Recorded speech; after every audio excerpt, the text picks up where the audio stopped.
So, let me read with you the short story. You can read with me silently. Mark slung his backpack over his shoulder and ran. The bus company had just introduced a new bus route.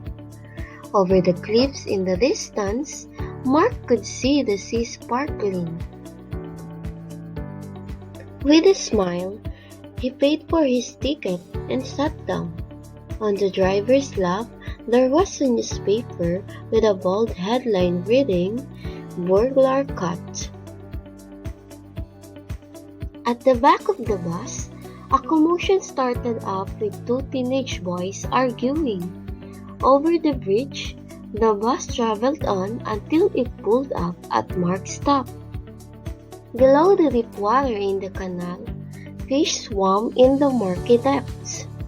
Turning down a side alley, Mark reached his front door and took out his key. From the back lawn, the dog was barking a welcome, and Mark was very glad to be home at last. From the short story, we got these words. We have for column A, backpack and newspaper. For column B, front door and back lawn. And for column C, editor-in-chief and mother-in-law. So how many words were combined to form a new words and new meaning?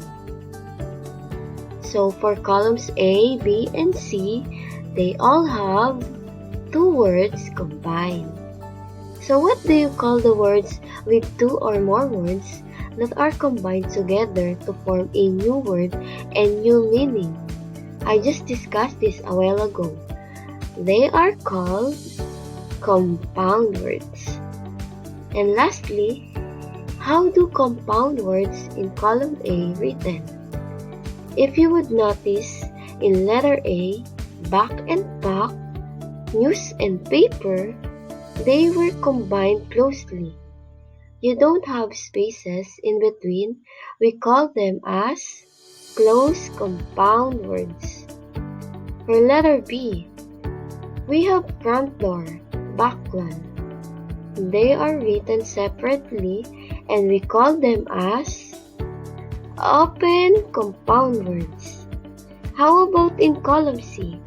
If you would see, the words in column C have hyphen, and we call them as hyphenated compound words.